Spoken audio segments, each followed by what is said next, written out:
Judging the rideshare strike, the Valentine's Day strike of gig workers nationwide. So how did it go? Was it successful? What up, folks? Once again, it is indeed your boy Tim with another ride sharing video. Before I get into my personal analyzation and opinion of what was implemented all over the country yesterday, want to give a shout out to Torsten, the rideshare professor. I didn't realize that he was the one responsible for initiating this strike until maybe about 36 hours ago. I never knew it was initiated by Torsten. I often give credit to Torsten because I do believe he fights the good fight. And certainly the idea that he was able to kick this off, he deserves some accolades for that. Not to mention, shout out to all of the media organizations, media outlets, social media pages. The media really got involved in this. In fact, even though I favor what we did on Valentine's Day, and I'll talk about that in a second, I got to give even more credit to the mass amount of media outlets that got on there with us, took our stories, did a host of interviews, and plastered that shit all over TV, newspapers, and the internet. So big ups to the numerous media outlets because we couldn't get our message out without them. So there's too many to name, but shout out to that. So how do we actually do?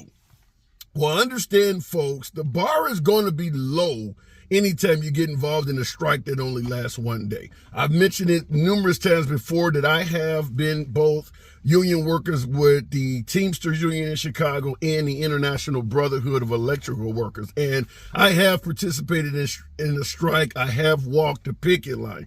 Fact is, a effective strike generally means you go on strike until the employer, or in this case, the contractor, addresses your issues. And in reality, you don't supposed to come back until they fix that shit.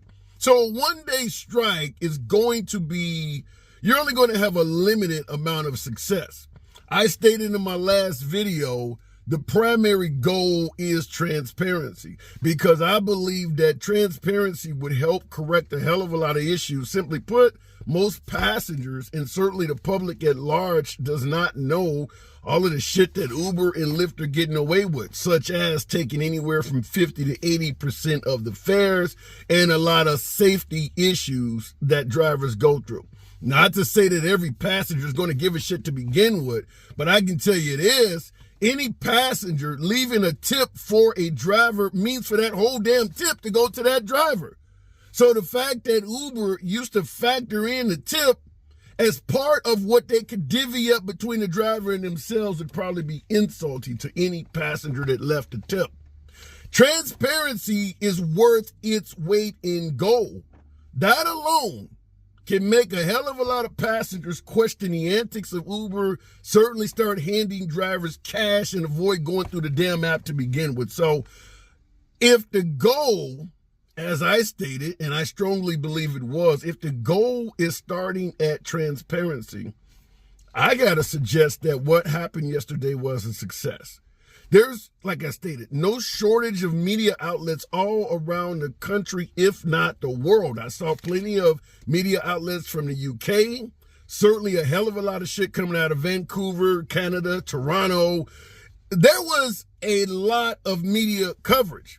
So fact is, there's going to be tens of thousands of would-be Uber and Lyft passengers that now know more about what's going on than they did in the beginning.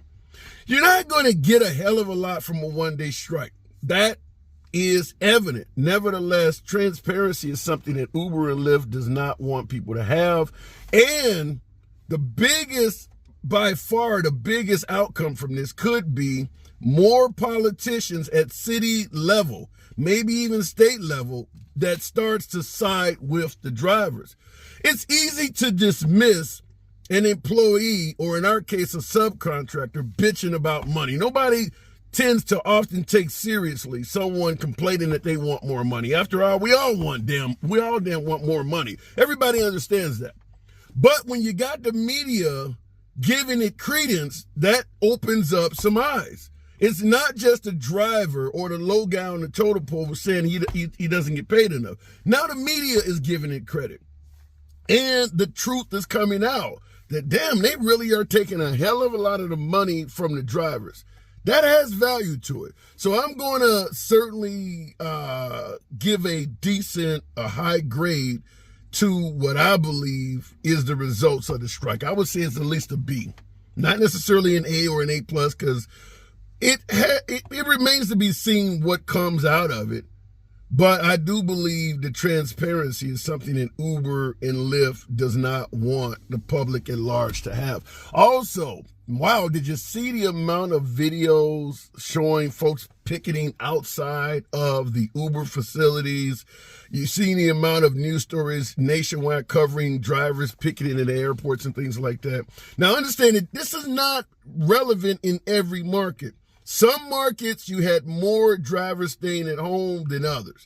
I stated earlier on, we needed about 70 to 80%. I don't know if we quite got that number, but we certainly got enough coverage and got enough folks to know that I believe it made a difference. And the fact that so many media outlets covered it's worth its weight in gold. So I guess I'd want to ask you folks before we wrap the video up, did you see any difference in your market? I mean, many of us were still turning the app on. When I say difference, did you see surge pricing in your market that was higher than normal? Or maybe they were suddenly offering you some type of earnings guarantee or streak bonus that they don't normally offer, trying to get your ass back out there on the road. In my market, we had a really sunny day, nice day, which is what we're having right now this morning, which generally means you don't normally see a lot of incentives to drive because a lot of folks are walking. A lot less people are taking rideshare, so there's not going to be a bunch of streaks. But there damn sure was one yesterday in the middle of a afternoon where it was probably about 40 degrees and a lot of sunshine. Normally you would not see a strike. I saw 3, 4, 5. You wouldn't see a surge, rather. Surge pricing is what I'm talking about. I saw $3, $4, $5 surges on the middle of a sunny afternoon.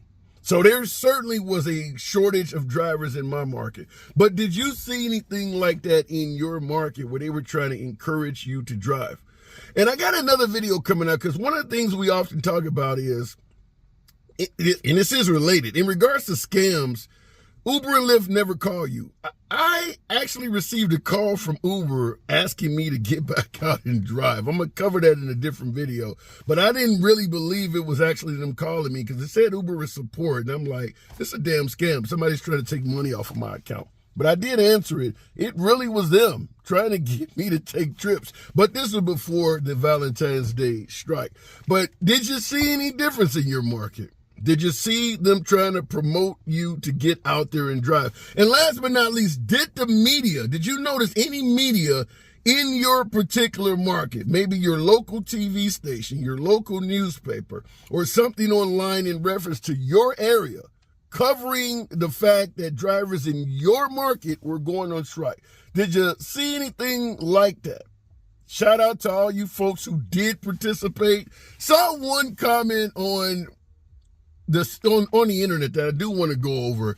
Had a driver state that, listen, I'm going to drive anyway, strikes don't work, more money for me. So before we close the video, here's a comment in reference to this participant. Frank Estrada was his name. Here's somebody that responded to him. Frank Estrada, Dara loves you, referencing the CEO of Uber, Dara Costa-Showery. Dara loves you. He loves that you enjoy taking it up the ass with no lube for him. Just saying. I love shit like that. Because when it comes to going on strike, I'm down like an officer that's been shot. Subscribe to the channel. Smash that like button. Catch you in the next video.